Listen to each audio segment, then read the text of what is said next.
andaban, ¿no? Bueno, nosotros también hemos tratado de hacerlo, de conseguir alguna prueba el año anterior, no lo pudimos hacer, pero también lo intentamos, ¿eh? Bueno, Pablo se ve que tenía más contactos respecto a eso y se encargaba de venderlos bastante bien. Por lo tanto, la niñez y la adolescencia de Pablo Escobar van a estar un poco marcados por esta historia familiar que ya lo predisponía bastante al delito, ¿no?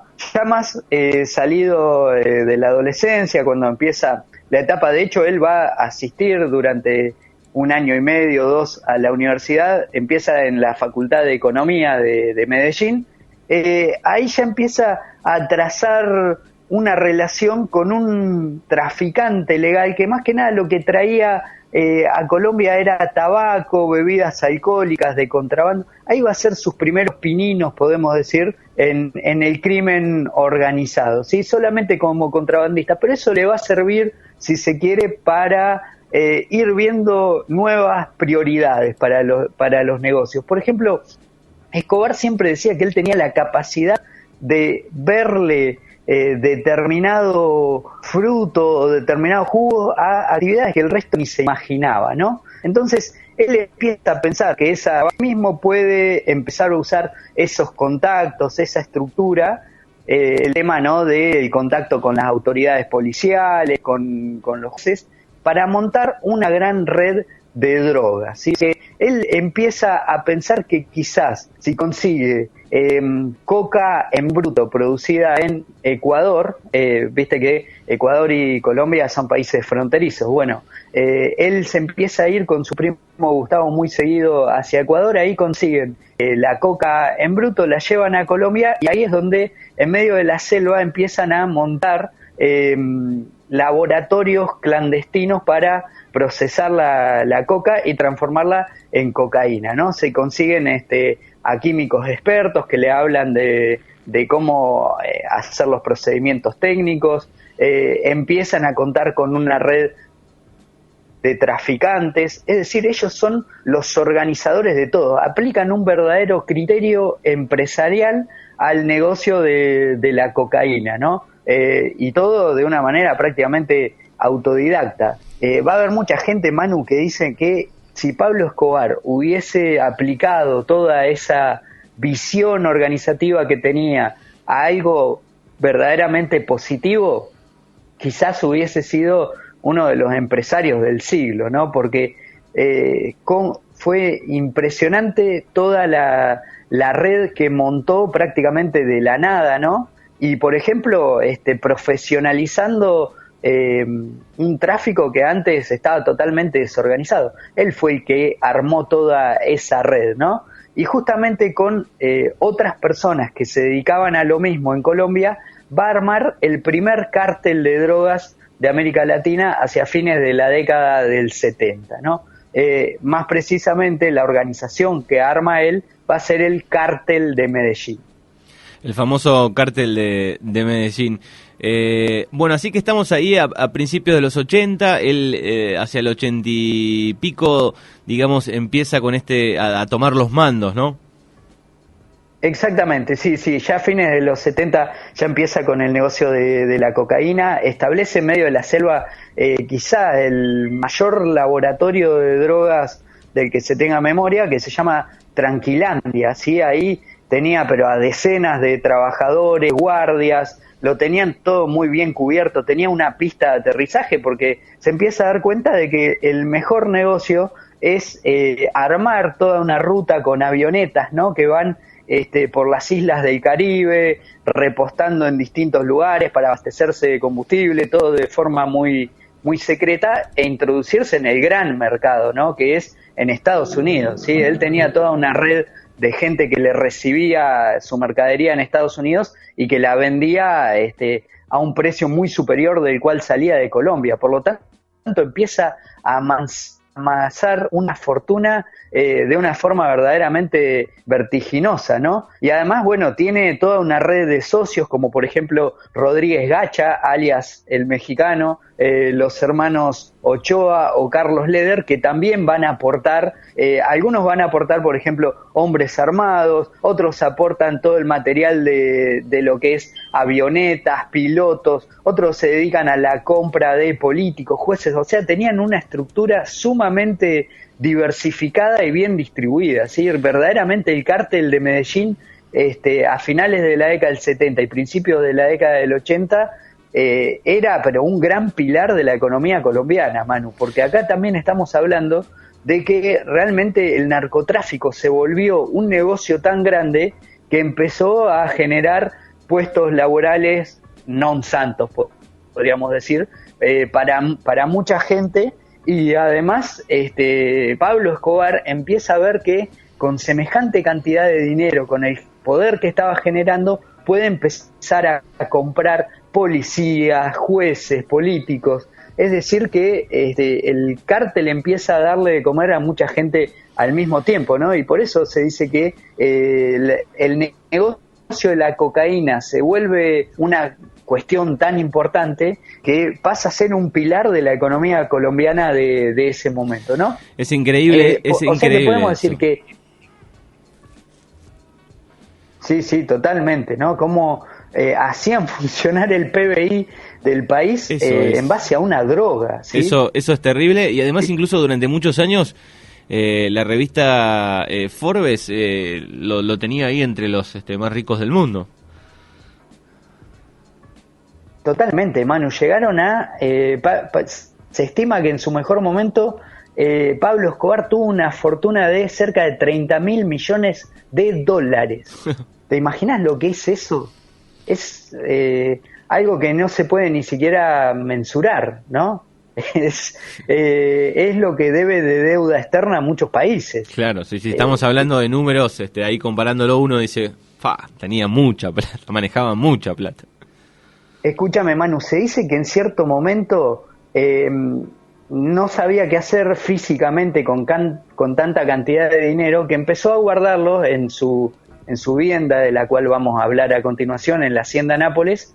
Empieza a guardarlas en las caletas, ¿no? Las caletas son como pozos, cuevas subterráneas, depósitos en galpones. Se dice que de toda la plata física que tenía, llegó a perder hasta el 10% porque el dinero se le terminó humedeciendo y carcomiendo, y otra parte fue comida por roedores. Así que imagínate vos, se dice que gastaba un promedio de $2.500 semanales solamente en las famosas gomitas que nosotros conocemos, ¿no? Para atar los fajos de billete. O sea, es un dinero que uno ni siquiera puede imaginarse, ¿no? Entonces ahí es donde empieza, digamos, el periodo más dulce, si se quiere, de la vida de Escobar. Justamente nosotros recién hablábamos de la Hacienda Nápoles, ¿no? Una estancia de unas 3.000 hectáreas donde Escobar tuvo ahí dentro de esas 3.000 hectáreas un complejo de 30 viviendas. La suya obviamente era la principal, el resto era para sus guardias de seguridad, para invitados, etcétera. Tenía pista de motocross, cancha de tenis, cancha de fútbol y, lo más exótico de todo, un zoológico personal. Sí, Pablo Escobar mandó a comprar animales a África. Hoy en día, Manu, muchos de ellos se han transformado en una gran plaga. Por ejemplo, eso pasó con los hipopótamos, ¿no?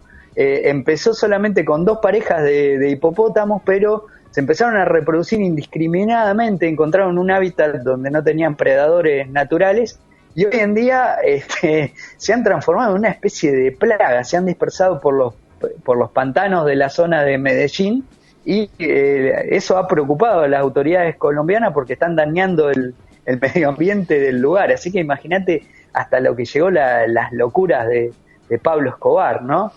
Por ejemplo, a su niño, cuando cumplió los 12 años, si mal no recuerdo, le regaló toda una colección de autos convertibles, ¿sí?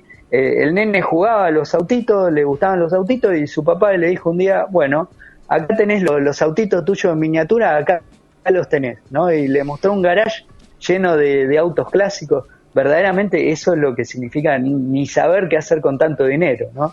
No tenía problema para absolutamente nada, Pablo Escobar. Para nada, pero justamente ahí, viste Manu, que se dice que en cierto momento la plata marea, el hombre es un animal deseante, siempre quiere más este tipo de gente, ¿no? Con la cual la ambición parecía no tener límites, y ahí es donde ya en el año 1982 muchos marcan que fue el más grave error que en esa vida de ensueño que estaba viviendo Escobar pudo llegar a cometer, ¿no? Que es involucrarse directamente en la política, ¿sí? Muchos dicen que ese fue el más grave traspié de Escobar, que va a ser lo que haga entrar al cartel de Medellín en una gran espiral de violencia que va a terminar con la vida de Escobar mismo, ¿no? Claramente, hay muchísimas, aparte, anécdotas, ¿no? Con el tema de los gastos también, ¿no? De Pablo Escobar. Una vez escuché una que contó el hijo, creo, no me acuerdo el nombre de uno de los hijos, donde cuenta, bueno, que quiso secuestrar a Michael Jackson, al rey del pop, para que haga un show privado, ¿no? Bueno, mira, justamente esto que me estabas contando, Manu, una anécdota que no conocía, pero la que sí conocía es que, por ejemplo, para la mujer de él, para Tata, le gustaba mucho el Puma Rodríguez, ¿no? Entonces, Pablo contrató los servicios del Puma, fue a cantar. Al parecer, en medio del show, el Puma la invitó a la mujer de don Pablo al escenario, le cantó una canción romántica, le dio una flor, la acarició, la abrazó un poquito. Al parecer al capo no le gustó absolutamente nada y el Puma se comió una apretada de novela, ¿sí? Mandó a Tyson, a Pinina, a Popeye, a sus sicarios más conocidos, a que le dejaran bien en claro al Puma que la mujer del capo no se toca ni siquiera en un show musical, ¿no? O sea que el Puma no volvió nunca más a la hacienda Nápoles. Y no se tocó nunca más los pelos y así quedó. Pobre Puma, no se imaginaba dónde se metía, porque la verdad es que a principios de la década del 80 todavía Escobar no era conocido como el gran narcotraficante, ¿no? Se sabía que en esa generación colombiana de nuevos ricos, muchachos jóvenes que aparecían con esas grandes mansiones, no se sabía mucho de su vida personal. Él todo el tiempo alimentaba la idea de que era un gran inversor en caballos de carrera, en ganado. Sí, no estaba muy claro el origen de su fortuna. Se intuía que había algo turbio, pero todavía no había saltado la fama. Es más, Escobar empieza a gestarse en Medellín y por eso mucha gente hoy en día lo recuerda desde un punto de vista positivo. Empieza a ser visto como el benefactor del pueblo, ¿no? Por ejemplo, con toda su fortuna implementa un plan conocido como Medellín sin tugurios, ¿no? Donde directamente lo que hace es poner plata de su bolsillo personal, compra terrenos y forma un barrio para 1.500 personas de las familias más pobres de Medellín, conocido hoy en día como el barrio Pablo Escobar, ¿no? De ahí que hoy en día mucha de esa gente lo siga venerando, le lleve flores a su tumba, e inclusive existe una especie de mito de San Pablo Escobar, ¿no? Hay gente que le rinde culto, ¿no? Por esta idea de que él era como una especie de Robin Hood moderno, ¿no? De que todo el mundo sabía que andaba en algo turbio, pero que hacía cosas por el pueblo. También creó un complejo de diversas canchas de fútbol para alejar a los niños, paradójicamente, ¿no? De las calles, del mundo de las drogas, y que se dediquen a jugar al fútbol.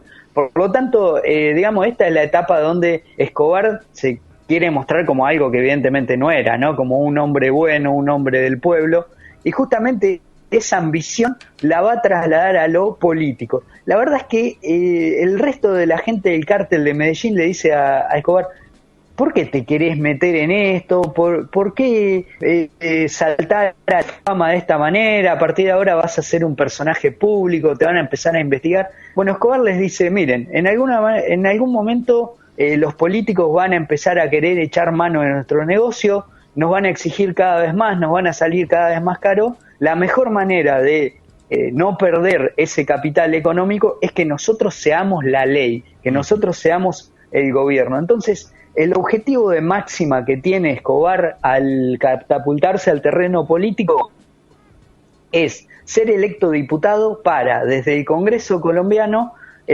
aprobar una ley que imposibilite la extradición de ciudadanos colombianos a los Estados Unidos, ¿sí? Todo el cártel de Medellín sabía perfectamente de que por más que se le achacaran cualquier tipo de crimen, de tráfico, asesinato, etcétera, etcétera, en Colombia ellos tenían la posibilidad de comprar jueces, o si esos jueces no querían ser comprados y eran incorruptibles, directamente asesinarlos, ¿no? Es la ley de lo que se conoció en esos años como plata o plomo, ¿sí? O te dejás que te sobornemos y te compremos, o la vas a pasar mal vos y toda tu familia, ¿no? Esa va a ser la ley del terror que va a imponer Pablo Escobar, pero su objetivo con la política era ese, ¿no? Evitar la extradición de cualquier colombiano hacia el exterior. Y muchos piensan que en esta época Escobar, que se creía intocable, se creía un dios absoluto en Colombia, tenía la secreta fantasía de llegar a la presidencia de la nación, ¿sí? O sea que él iba a ir hasta el fondo, ¿no? Pero justamente va a ser lo que le va a terminar cortando su carrera exitosa narcotraficante. ¿Por qué? Porque muchos políticos de la oposición empiezan a investigarlo, los medios de comunicación encuentran que Escobar tiene causas de la época de su juventud cuando se dedicaba al tráfico de cigarros, y eso va a hacer que sea expulsado del Congreso colombiano, ¿sí? Él había llegado a ser electo diputado, pero la cuestión es que cuando lo encuentran estas causas judiciales lo echan, y ahí es donde Escobar pierde directamente el control, la cabeza, y desata su furia contra políticos, jueces. Por ejemplo, uno de sus actos criminales más importantes es haber mandado a matar a Lara Bonilla, que en ese momento era el ministro de Justicia de Colombia. Más tarde también va a mandar a asesinar a Carlos Galán, el político del Partido Liberal, que era el favorito en las elecciones presidenciales de Colombia. Es decir, que ahí va a empezar a desatar toda su furia cuando ve que los políticos no lo tratan como él pensaba. Él pensaba de alguna manera que la clase política le iba a abrir las puertas, lo iba a incorporar como uno más, pero ahí se da cuenta de que la cosa no funciona así, y ahí empieza, digamos, de lleno una guerra, como él la define, contra el mismo Estado colombiano, ¿no? Bueno, fue responsable de la muerte de muchísimos policías también, ¿no? Hay cerca de 700 que lo culpan, ¿no? Totalmente. Él a toda su red de sicarios los empieza, si se quiere, a condecorar o promover según cuánta cantidad de placas policiales le traigan como prueba de todos los policías que habían asesinado en la ciudad de Medellín, ¿no? Él tenía todo un rango de precios según la jerarquía que ocupaba el policía al que mataban, ¿no? Por ejemplo, él y el resto de los miembros del cártel de Medellín van a estar un tiempo escondidos en Panamá, ¿no? En el momento más álgido, y después cuando retornan a Colombia se empiezan a hacer llamar como los extraditables, ¿sí?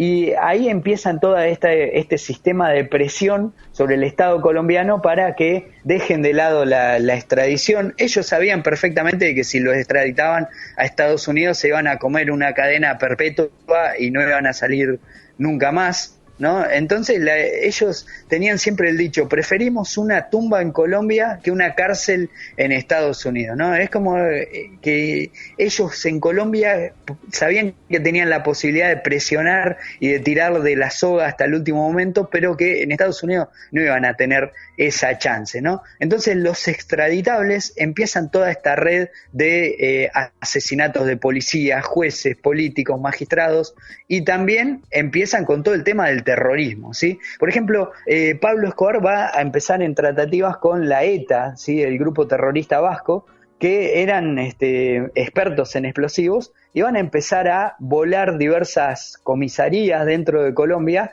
e inclusive van a volar el edificio del DAS, ¿no? El DAS era el grupo de élite de la policía colombiana. Es como si vuelan el edificio del GEO acá en Argentina, donde va a matar de un saque a cerca de 100 policías, ¿no? Se le escapó el jefe de la policía colombiana, pero digamos va a ser un hecho que va a causar conmoción. También va a poner una bomba en un avión en el cual iba a ir un político colombiano de apellido Gaviria, que más tarde va a ser el presidente de Colombia. Van a morir cerca de 107 pasajeros de ese vuelo.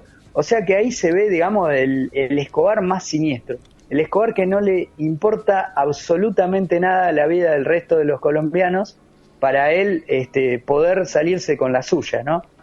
Bueno, ¿y cómo termina finalmente la vida de Pablito Escobar? Bueno, Escobar se va a empezar a tropezar antes que nada, no solamente con el tema de que se pone de contra, se pone de punta al Estado colombiano, a la policía, a la fuerza de seguridad, al ejército, sino que también va a empezar a tener problemas de competencia con otros narcotraficantes dentro de Colombia, que son el cártel de Cali, ¿sí?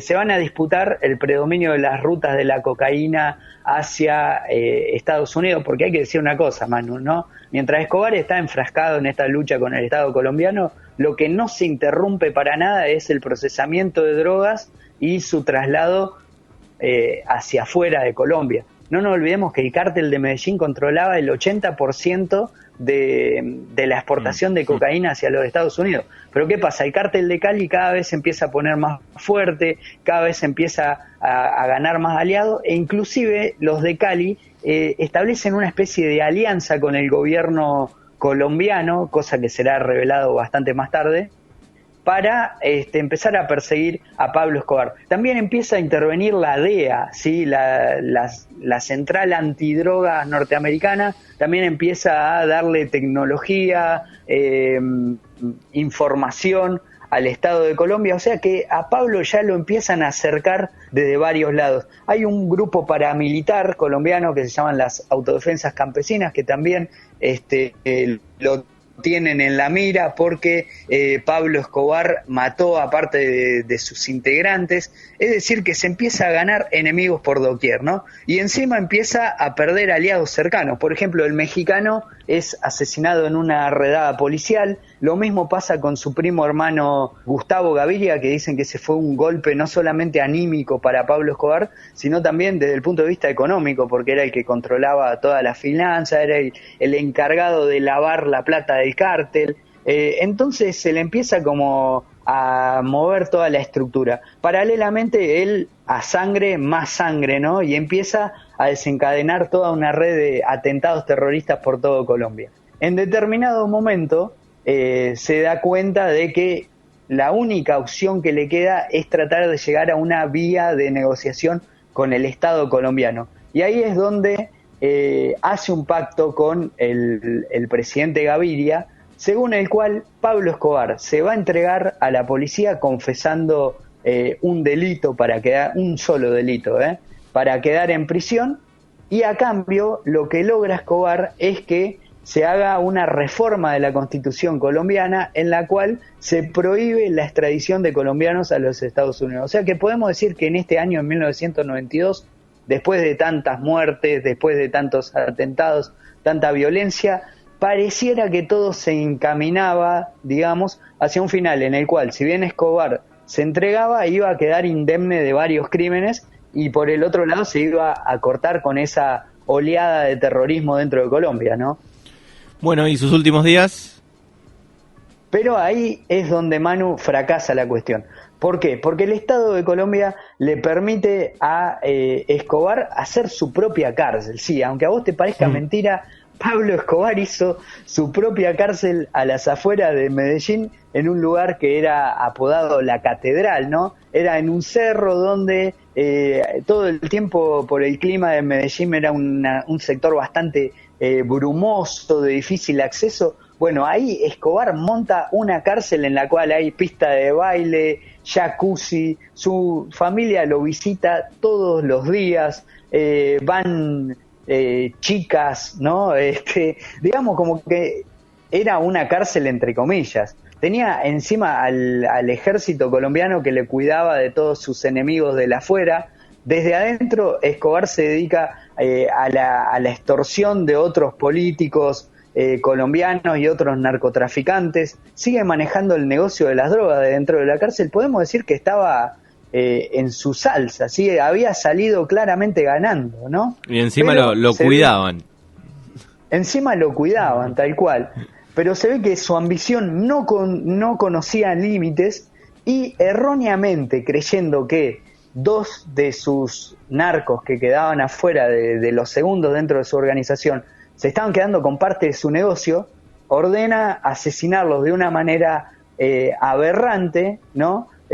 Por una serie de escuchas, se sabe que el asesinato, la orden del asesinato la fraguó Escobar de dentro de la cárcel, y ahí es donde le avisan a Escobar que la policía estaba viniendo a la catedral para llevarlo a otra prisión, ¿no? Porque Escobar había incumplido su acuerdo de no seguir delinquiendo. La cuestión es que Escobar, que la tenía recontra clara, mandó a que el arquitecto, en una parte del cerco exterior, en vez de llenarlo con ladrillo, tenía como una especie de durlo con material removible. Entonces, muy campantemente sale por esa zona, por ese muro exterior de la catedral, y entonces se vuelca hacia la clandestinidad, ¿sí? Estamos en el año 1992, Escobar no pudo controlar su ambición, traicionó sus promesas de quedarse tranquilito en la cárcel, y ahí es donde otra vez vuelve la guerra contra el Estado colombiano, ¿sí? En una guerra en la cual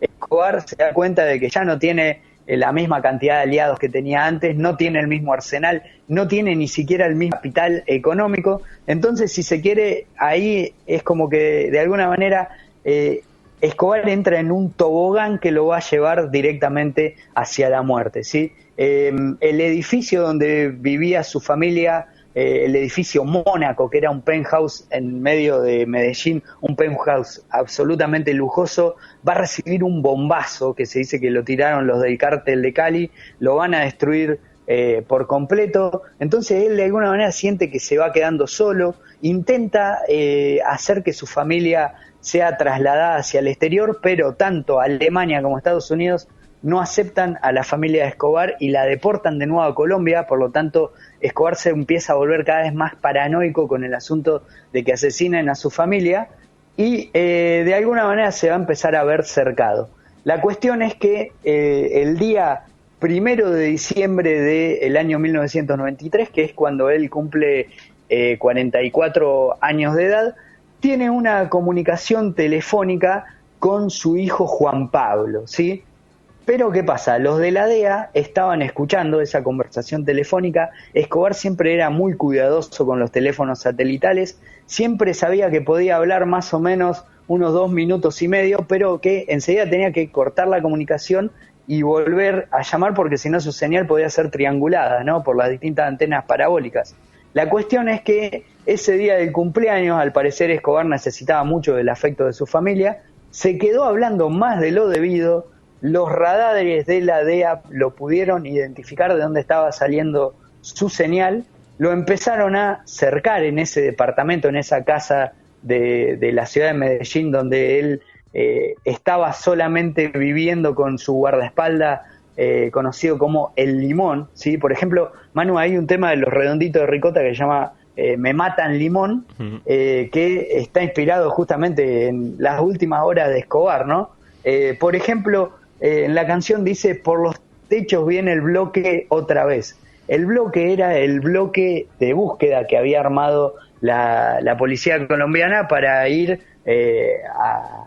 a interceptarlo y acabar con su vida. Y justamente eso es lo que pasa. Mientras Escobar trata de huir por los tejados, un grupo de francotiradores de la DEA lo llega a visibilizar y empiezan a disparar contra él, abatiéndolo de varios disparos. Inclusive le dan un tiro de gracia. Después quedó también en la idea el mito popular de que Escobar había gritado: a mí no me van a agarrar con vida, y que él mismo se termina suicidando. Pero lo cierto es que entonces, el día 2 de diciembre del año 1993, Escobar es abatido mientras intenta huir, y ahí, mientras se termina su vida, empieza el mito de este capo del narcotráfico, ¿no? Bueno, realmente increíble, ¿no? Hay una serie que lo refleja un poco, Escobar, el patrón del mal, donde, bueno, muestra la crueldad, lo despiadado que podía ser este hombre, ¿no? El terror que sembró en la población, con tanta violencia, asesinando a sus enemigos, a civiles. Bueno, una historia de terror, podemos decir, la de Pablo Escobar. Escobar, el patrón del mal, ¿sí? Una gran serie es recomendable, sobre todo porque está hecha por colombianos, ¿no? El actor que lo interpreta hace una labor fenomenal, ¿no? No solamente se le parece mucho desde el aspecto físico, sino en sus clases de expresiones se ve que se lo estudió al dedillo, ¿no? Exactamente. Bueno, le doy para elegir si quiere el soundtrack de la serie o me mata el limón. Mire, yo soy fanático de Los Redondos, pero usted haga lo que diga su corazón. Bueno, vamos con Los Redondos entonces. Sí, bueno, la última cosita por ahí anecdótica para remarcar de Escobar, ¿no? Es que él en algún momento reconoce que, a pesar de que lucró enormemente con la cocaína, ¿no? Con los 30.000 millones, esto de lo que hablábamos, nunca en su vida probó un gramo ni dejó que su hijo se acerque a eso, ¿no? Escobar siempre, como muchos otros capos de la mafia, siempre trató de mantener hasta último momento la imagen de padre ejemplar para sus hijos. Bueno, esposo, si bien fue un esposo totalmente infiel, él decía amar enormemente a su mujer, con la que estuvo desde los 15 años de edad.